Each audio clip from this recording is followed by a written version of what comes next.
다들 감기 걸리셔가지고 몹시 그럽니다. 그래도 봄은 옵니다. 이 잠언, 우리가 성경을 어디부터 읽을까요? 할 때 잠언서 읽으세요 라고 많이 대답을 해줍니다. 잠언서는 지혜서라고 혹시 알고 계시지 않습니까? 지혜와 교훈을 주는 책 정도로 우리가 알고 있는데, 이 오늘 잠언서에서 놀라운 복음을 잡아내시기를 축복합니다. 저도 몇 년 전 전도사 때부터 이것을 찾고 이 본문을 설교를 했는데, 이토록 깊은 샘의 물을 길어 올릴 수 있는 본문인 것을 모르고, 그때는 참고서 보고 주석 보고 잘하려고 애쓰고, 그런데 지금은 가급적 그런 것을 덮고 하나님께 주세요 라고 했을 때 훨씬 깊은 곳에 샘물을 퍼올릴 수 있다는 것을 제 스스로가 깜짝 놀래고 이것을 나누고 싶습니다. 어떤 책보다도 복음이 녹아있는 책이 잠언서입니다. 누가 현숙한 여인을 찾겠느냐. 먼저 이 현숙한이라는 단어를 어떻게 생각하십니까? 이 현숙한이라는 원래 단어는 강하다, 강한 군대이다예요. 그런데 우리가 지금 생각하는 이 현숙하는 것은 현명하다, 성숙하다, 얌전하다라고 이해를 하고 계실 거예요. 그러나 이 현숙이라는 단어는 강한 여인, 군대와도 같은 여인, 배짱 좋은 여인을 말합니다. 오늘 잠언 31장 현숙한 여인은 얌전하고 여성이 전혀 아닙니다. 열심히 운동하는 근육이라고 해석이 되어집니다. 언어가. 마지막 시대입니다. 세상은 전쟁과 참혹한 소식이 오늘 아침에도 뉴스에서 들려오지 않습니까? 지도자가 죽어요. 지도자가 계속 전쟁을 해요. 세상은 전쟁의 소리 더욱더 높아집니다. 마지막 시대, 이 현숙한 여인을 얻은 그 값은 진주보다, 즉 돈보다도 훨씬 값지다. 수백만 금을 가진 것보다 이 현숙한 여인 하나를 취하는 것이 가장 값비도다. 우리를 향한 우리 남편, 신랑 대신 예수님이 우리에게 원하는 모습입니다. 교회들에게 원하는 모습입니다. 그저 오늘 책을 보시면서 아이고 이런 아내가 어디 있겠어? 어떤 남자가 이런 여자가 있겠어? 세상에는 없지가 아니고 이 현숙한 아내, 주님이 우리에게 원하시는 모습입니다. 성경을 보실 때 반드시 영적 의미를 간과해서는 안 됩니다. 성경 속의 단어들을 액면 그대로 문자적으로만 본다면 우리는 도저히 성경을 해석할 수도 없고 교회를 다니실 필요도 없습니다. 기억하셔야 됩니다. 예를 들어 몇 가지를 한번 제가 성경 말씀을 한번 살펴보겠습니다. 고린도전서 14장 34절 함께 소리내어 읽어보십니다. 시작. 여자는 교회에서 잠잠하라. 오직 걱정할 것이요 만일 무엇을 배우려거든 남편에게 묻으니 오직 남편에게 걱정하라. 말 그대로 들으면 우리 남자분들은 지금 오직 없고 속고 야 잘 읽어 너 못 배우냐 이러지 마시고요. 여자는 교회에서 잠잠하라. 그래서 여자 목회자도 안 세운 교단도 있습니다. 문자적으로 이걸 해석해요. 만일 무엇을 배우려거든 누구에게 물어요? 여러분이 살아갈 때 무슨 일을 묻거든 예수 그리스도 남편에게 물으시기 바랍니다. 신랑 대신 예수 그리스도께 복종하라. 회의 많이 해서 시끌사끌한 교회 만들지 말고, 투표 많이 해서 시끌사끌한 교회 만들지 말고 오직 신랑 대신 예수 그리스도 그 아래 다 복종하라. 여기서 여자는 교회입니다. 교회.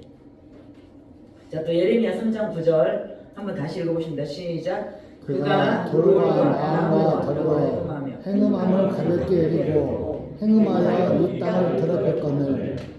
자, 그가 돌과 나무와 관통했습니까? 이걸 이렇게 읽으면 어떻게 해석이 되겠습니까? 영적 해석해야 돼요. 돌에게 빌고 나무에게 막 울긋불긋 띠둘러 놓고 비나이다 하고 이런 거 하지 마라. 돌과 나무와 바람 폈다는 것이 아니에요. 행음하지 마라. 성경은 다 영적으로, 특히 잠언서는 비유적으로 해놨는데 우리는 문자적으로만 읽어요. 여자는 잠잠해라 했어 이 사람은. 성경은 혼자 읽고 해석할 수가 없기 때문에 우리는 함께여야 됩니다. 수많은 이단들이 종횡무진하여 말하기를 성경에 라고 책판에 써가면서 말합니다. 성경에 라고. 이단들도 성경에 라고 시작합니다. 성경 구절을 펴놓고 잔뜩 써가면서 합니다. 그러나 완전 다른 해석을 내놓아서 그 끝은 완전히 구속사를 뒤집어버리고 복음을 재해석해서 새로운 해석을 내어놓아도 우리는 모릅니다. 왜? 진짜 지폐를 모르니까 위조 지폐를 감별할 능력이 없습니다. 5만원짜리를 한 번도 본 적이 없어요. 한 번도 본 적이 없는데 가짜 5만원짜리를 준들 어떻게 합니까? 진짜 돈을 모르는데. 진짜 예수 그리스도 진짜 복음을 모르면 가짜 이단들이 나에게 달라들어도 그걸 구별할 재간이 없다라는 것입니다. 특히 유튜브 아무 곳에나 들어가서 아무 얘기나 듣다 보면 나도 모르게 묘연한 한가운데 들어가서 내가 서 있는 거예요. 마지막 시대 사탄은 우리를 우는 사자와도 같이 두루 삼키려고 살피며 돌아다닌다고 했습니다. 성경에서 교회를 여자라고 합니다. 다시 한번 우리가 원시복음 창세기 3장 15절 읽어봅니다. 시작. 내가 너를 여자와 원수가 되게 하고 네 후손도 여자의 후손과 원수가 되게 하리니 여자의 후손은 네 머리를 상하게 할 것이요 너는 그의 발꿈치를 상하게 할 것이니라. 아멘. 내가 너를 여자와 원수가 되게 하고 이 여자가 누구라고 했습니까? 구속사. 구약에서는 성도들, 예수 그리스도, 여자가 잉태해서 아들을 하나 출산을 했는데 그분이 예수 그리스도. 그분이 사탄의 머리를 깨부수고 사탄은 그의 발꿈치만 상하게 한다. 계시록 저기 성경의 끝장 계시록 12장에 가보면 이 여자에게 남은 자들이 있어요. 이 교회 여자에게 남은 자들이 있는데 신약시대 우리의 성도들을 말합니다. 남은 자들. 그러니 성경에서는 계속 교회를 여자라고 표현합니다. 여자는 조용해라. 남편에게 물어라. 예수 그리스도께 내 삶을 물어라. 자, 여자. 원시복음 사탄에게 저주를 통하여 그리스도를 약속하셨어요. 하나님께서 그리스도를 약속하시고 그 약속대로 그리스도를 이 땅에 보내셔서 모든 죄의 근원인 사탄을 깨부수고 박멸하고 머리통을 쳐부수고 우리를 완전히 구원하신다. 내가 하나님이 너로 사탄, 여자와 교회와 원수가 되게 하고 여자의 후손 예수님이 그것을 분할 것이다. 율법의 한가운데 창출, 레위신, 창세기, 출애굽기, 레위기, 민수기, 신명기, 모세가 썼던 5권 한가운데 책이 레위기예요. 레위기 중에서도 한가운데 12장에 보면은 여인의 출산 규례에 대해서 나옵니다. 절대 우연이 아닙니다. 성경의 짜임과 구성은 절대 우연이 아니에요. 이 모세 오경 토라의 율법의 한가운데 레위기 그 한가운데 12장에서 여인의 출산 모세 오경 한가운데 우연이 아니에요. 구약의 교회이든 신약의 교회이든 교회는 출산을 해야 됩니다. 누구를? 예수 그리스도를 출산을 해야 돼요. 구약의 교회는 이미 오신 예수님을 출산, 신약의 교회는 다시 오실 예수님을 출산해야 됩니다. 이것이 성경입니다. 그래서 오늘 누가 현숙한 여인을 찾겠느냐? 잠언을 보면 이 출산을 막는 존재가 있어요. 음녀예요. 음녀가 술집 여자가 나를 꼬셔서 나를 방탕하게 해서가 아니고 그대로 해석하시면은 우리가 삶이 걸거쳐서 성경이 내 발목을 잡아서 살아갈 수가 없어요. 잠언에서 음녀가 나오는데 이 출산은 우리의 출산을 막아요. 다시 말하면 내가 교회에 가지 못하도록 내가 교회에 다니기 어렵도록 나를 방해하는 존재가 나에게 음녀입니다. 지혜는 여호와를 경외하는 것이 지혜와 지식이 근본이다 이렇게 얘기를 하면서 출산을 돕는데 우리에게 지혜가 필요하다. 음녀는 우리가 이 출산을 하지 못하도록 계속 끌어내려요. 그러나 현숙한 여인, 교회는 강한 군대가 되어야 되는데 오늘 그 현숙한 여인을 아내로 얻은 그 남편은 그를 믿는데요. 그를 믿고 산업이 핍절하지 않다. 우리가 육신적으로도 미신적으로도 어떤 여자한테 장가 가냐에 따라서 몸도 좋아지고 돈도 더 붙고 잘 신수가 펴고 이런 경우가 있잖아요. 이 여인을 얻은 그 남편은 그를 믿어서 산업이 핍절하지 않는다. 열매가 있다는 것입니다. 교회는 열매를 맺어야 됩니다. 12절에 보니까 그런 자는 살아있는 동안에 남편에게 부지런히 선을 행한다. 선은 무엇입니까? 하나님 편에 서는 것이 선입니다. 관역을 정조준에서 딱 맞추는 것이 선입니다. 이 관역을 벗어나는 것이 하마르티아 죄입니다. 관역을 벗어나는 것이. 그래서 현숙한 여인의 첫 번째 특징은 살아있는 동안에 숨쉬는 동안에 항상 선을 행한다. 남편 그분의 지시가 없이는 움직이지 않는다. 이것이 교회예요. 교회가 하나님의 응답, 기도를 하지 않고 뭐 이사를 뚝딱 한다. 물론 우리가 쫓겨나 버리면 할 수 없지만 이거는 극단적인 하나님의 인도하시는 거라고 받을 수밖에 없지만 남편에게 묻고 남편의 지시가 있어야 움직이는 것이 여인이고 교회입니다. 시키지 않는 일을 바쁘게 하는 것이 아니라 하나님의 뜻을 알아가는 것이 부지런한 현숙한 여인입니다. 그런 자의 남편은 그를 믿는다. 왜냐하면 그가 살아있는 동안 토부, 그 하나님의 영호흡, 선을 행하기로 결정했던 여인이기 때문에 살아가는 동안 부지런히 주의 일을 힘써 행하는 현숙한 아내들이 되시기를 축복합니다. 자, 이제부터 정말 졸지 말고 5분만 잘 들어주십시오. 간절히 부탁드립니다. 이제부터 정말 잘 듣지 않으면 안 되는 부분입니다. 영적으로 듣지 않으면 어렵습니다. 자, 이 현숙한 여인이 하는 일이 있습니다. 그 첫 번째가 옷을 만듭니다. 옷을 계속해서 재료를 구해다가 옷을 만들어서 자기도 입고 가족도 입히고 갖다 내다 팔기도 하고 양식도 구하고 포도원도 사서 일구고 옷과 빵을 만듭니다. 이 두 가지가 현숙한 여인이 하는 일이고 이 두 가지가 오늘날 교회가 하는 일입니다. 옷을 만든다. 옷을 만든다. 옷과 빵이 무엇인지 먼저 알아야겠죠. 성경에서 옷은 우리의 삶입니다. 성도의 삶을 말합니다. 특히 겉옷은 고대 근동에서 겉옷은 한 벌밖에 없어요. 이 겉옷은 능력입니다. 능력. 엘리야의 겉옷이 엘리사에게 떨어졌어요. 엘리야의 능력보다 갑절의 능력을 받을 수 있는 그 겉옷 자락을 잡았다고. 엘리야의 겉옷 자락을 탐했던 엘리사에게 엘리야의 능력이 전수되었어요. 혈루병 여인이 예수님의 어디를 잡아요? 겉옷 자락만 잡아도 내가 낫겠습니다. 이 겉옷은 능력이에요. 엘리야의 능력과 그의 사역을 전수받는 엘리사처럼 하나님이 주신 사명의 능력.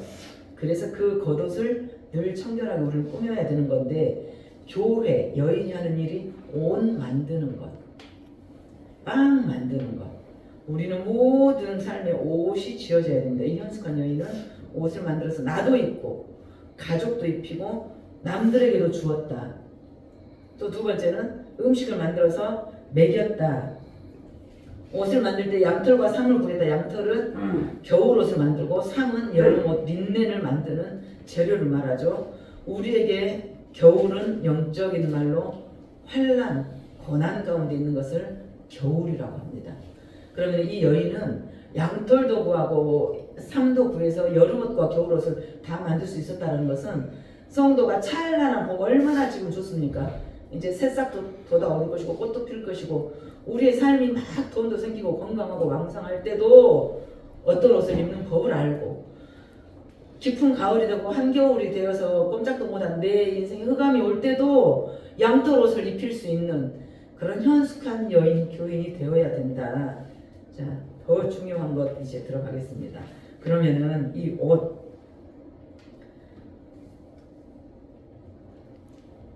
가장 중요한 것은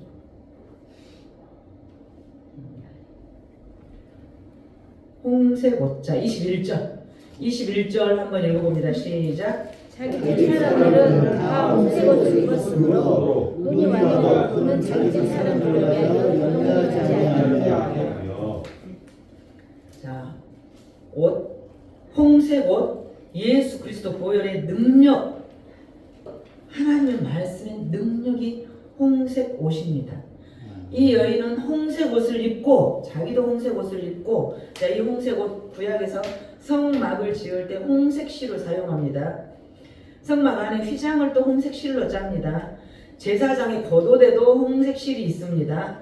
그리고 문둥병 환자가 나을 때도 이 홍색 또 그 집을 정결하게 할 때도 홍색 실을 사용합니다. 다시 말해 이 진홍빛 색깔 옷, 홍색 옷은 무엇입니까? 예수 그리스도의 보혈입니다. 이 여인은 자기도 입고 자기 식구도 입히고 남들에게도 주는데 무슨 색 옷을? 홍색 옷을. 자기 집 사람들은 다 홍색 옷을 입었대요. 다 죄의 문제를 통과했답니다. 다 예수 믿는다고요. 그 집안 여인의 사람들은 자기 집안 사람들 다 홍색 옷을 입힐 수 있는 우리는 교회 식구들이 간절히 되시기를 축복합니다. 여러분도 홍색 옷을 입으셔야 되고 가족의 교회도 홍색 옷을 입히셔야 됩니다. 그런 사람은 눈이 와도 이 겨울 환란이 와도 눈이 와도 겨울을 통과한답니다. 이 홍색 붉은 옷을 입은 사람은 환란을 통과한답니다. 문설주 임방에 어린 양의 피를 바르면 심판이 넘어간 것처럼 6월절 이 홍색 옷을 입은 사람은 겨울이 와도 염려가 없답니다. 이 교회는 염려가 없답니다. 왜요? 모두가 그리스도의 피를 통과했기 때문입니다. 아멘. 전도해 보신 분들은 압니다. 얼마나 기쁘고 감사한지. 우리 박성은 집사님 지난해 3분을 데려다 놓고 얼마나 그 영혼 바라볼 때 닭똥 같은 눈물이 내 손등에 뚝뚝 떨어지는지 전도해 보신 분은 알아요. 그 영혼이 성장하고 커갈 때 얼마나 감사한지를 해보신 분은 압니다. 이 여인은 현숙한 여인은 등불을 끄지 않는데요. 집안에 불을 꺼뜨리지 않아요. 교회가 기도의 등불이 꺼지면 안 돼요. 곤고한 자에게 손을 펴고 우리 주머니 내 주머니 만지작 내 돈 만지지만 말고 가난한 자에게 펴라는 말이에요.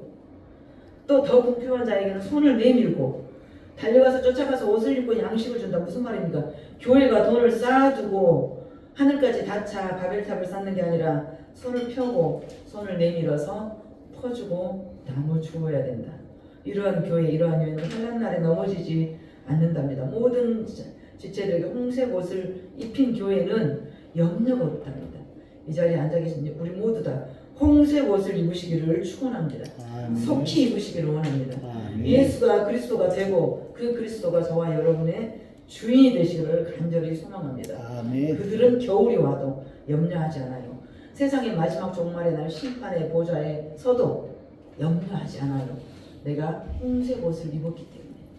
이것이 천국 가는 티켓이기 때문에. 세마포와 자색 옷을 입으며 자기를 위해서도 계속 꾸민다는 이야기예요. 게으른 여자들은 눈곱도 띄지 않고 화장도 하지 않고 질레발레 목베 바지로 평생 다녀요. 돈이 많아도 그렇게 다녀요. 그러나 그리스도가 원하는, 신랑이 원하는 아내는 멋진 아내를 원하는 거예요. 육적으로도 세마포와 자색 옷을 입고 자기 자신을 위해서도 꾸미는 것을 말씀하고 계십니다. 현숙한 여인은 실제적으로도 자기를 단장할 줄 알아요. 자, 이 현숙한 여인을 아내로 둔 그의 남편은 굉장히 중요합니다. 그의 남편은 그 땅의 장로들과 함께 성문에 앉아있다. 남편을 출세시킵니다. 남편을 남편답게 해요. 내조를 잘해서. 그녀의 남편은 그 땅의 장로들과 함께 성문에 앉아있다. 남편이 예수 그리스도인데 그분이 성문에 앉아서 장로들과 함께 거한다. 다스리는 위치로 출세하게 된다. 아내를 잘 얻어서. 아내 된 우리는 교회를 잘 얻어서 우리 예수 그리스도가 존귀케 되기를 소망합니다. 아멘. 그러니 우리 신랑 되신 그분을 이 땅에서 다스리는 위치로 우리가 올려드려야 돼요. 그 말씀에 순종해야 됩니다. 이것이 현숙한 여인입니다. 25절 한 번만 읽겠습니다. 25절 시작. 능력과 존귀로 살고 후회를 웃으며 영광과 존귀가 있을 것을 예고하십니다. 이 여인은 존귀함으로 반짝반짝 빛난다는 거예요. 고린도 후서에 우리의 몸은 옷이라고 표현되어 있어요. 우리가 천국 가면 이 옷, 이 육신이라는 옷, 이 낡은 옷은 벗어버리고 주님이 새 옷을 입혀준다고 하셨어요. 하니 이 옷이 영광과 존귀로 덧입혀진다는 것입니다. 우리 이 나이쯤 되면 다 헛것되지 않았습니까? 헛것되기 때문에 골골골 지금 다들 아파서 난리지 않습니까?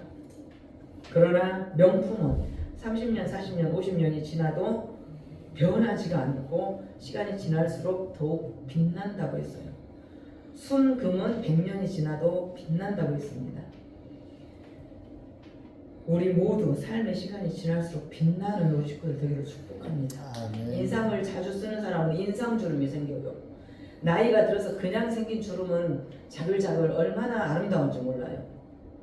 저는 그 뭐 반성기나 뭐 최인호 작가나 이렇게 자글자글 주름 많은 얼굴을 저는 굉장히 좋아하거든요. 그 인자한 주름이 많은 얼굴을 굉장히 저는 좋아요. 매력 있어 보여서. 그렇게 진 주름은 아름답지만 인상을 쓰는 주름은 인상 주름이 생겨요. 옷을 정결케 하시기 바랍니다. 현숙한 여인은 하나님께서 영광과 존귀로 우리에게 옷을 입혀주신답니다. 이 실제로 멋져지는, 나이가 들수록 더욱 멋져지는 우리는 교회 식구들이 되기를 소망합니다. 이 사람은 마지막 때 말세에 웃는다는 것입니다. 최후 승리자라고 했어요. 옷을 이제 남들에게도 입히고 집안 식구들 모두에게 홍색 옷을 입히는 그 여인은 말세에 웃는다. 하나님께서 우리의 옷을 바꾸실 것입니다. 우리는 후일에 웃을 것입니다. 이 시대에 어떻게 우리가 살아가야 맞는 것인지, 나 하나도 감당하기 어려운, 내 몸뚱이 하나도 감당하기 어려운 이 세상살이를 현숙한 여인, 옷도 잘 만들고 음식도 잘 만들고 집안 사람에게 다 홍색 옷을 입히고 밖에 사람까지도 챙기고, 이 현숙한 여인, 우리는 교회가 되기를 소망합니다. 아멘. 내가 살아보니 잘 안 되더라, 내 힘으로는 절대 안 되더라, 그런데 은혜가 이만이 되더라, 이것이 우리 입술의 고백이 되시기를 축복합니다. 아멘. 사랑이 무엇입니까? 내가 저 사람과 결혼할 사이인데, 내가 저 사람과 사랑하는 사이인데, 일주일 내내 전화 한 통도 없고 만나서 밥 먹자는 소리 하나도 없고, 이거는 사랑하는 사이 아닙니다. 사랑은 시간을 주는 것입니다. 예수님께 우리 시간을 내어드리는 거예요. 가장 사랑하는 사람에게 시간도 쓰고 돈도 쓰는 것입니다. 그 사람의 마음이 어떠한지 눈치 보고 살피는 것입니다. 하나님 아버지 마음이 어떠하신지 늘 눈치 보고 살피는 우리가 되기를 소망합니다. 게으를 시간이 없어요. 지금 바로 시작하십시오. 아까 인도할 때 말씀하신 것처럼 우리는 영원히 살 것처럼, 그러나 우리는 축복받은 사람, 복받은 사람입니다. 왜? 하나님이 너는 죽어, 너는 반드시 죽어 라고 우리에게 미리 예고를 해주셨어요. 세상 사람들은 영원히 살 것처럼 살아요. 그러나 가장 잘 사는 사람은 오늘까지만 나 살고 나 내일 죽은데 하나님이 이 응답을 받은 사람은 가장 잘 살아요. 오늘 하루밖에 나에게 안 남아있으니까. 화해하고 정리하고 사랑하고 남겨주고 나눠주고 복음 전하고, 오늘 저녁 12시 딱 마감한다면 얼마나 아름다운 삶을 살겠습니까?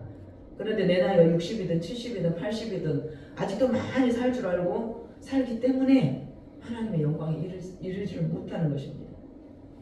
게으를 시간 없어요. 지금 시작하셔야 됩니다. 29절의 칭찬, 우리 모두가 받고 싶은 칭찬. 덕행 있는 자가 많으나 그대는 모든 여자보다 뛰어나다. 모든 여자보다 뛰어나다. 네가 최고야. 난 너 같은 사람 본 적이 없어. 네가 최고야. 3절의 성문에서 칭찬. 또 성문에서 세상의 마지막 날 그 심판하는 날에 칭찬받는다. 그가 손으로 행한 일로 말미암아 칭찬받는다.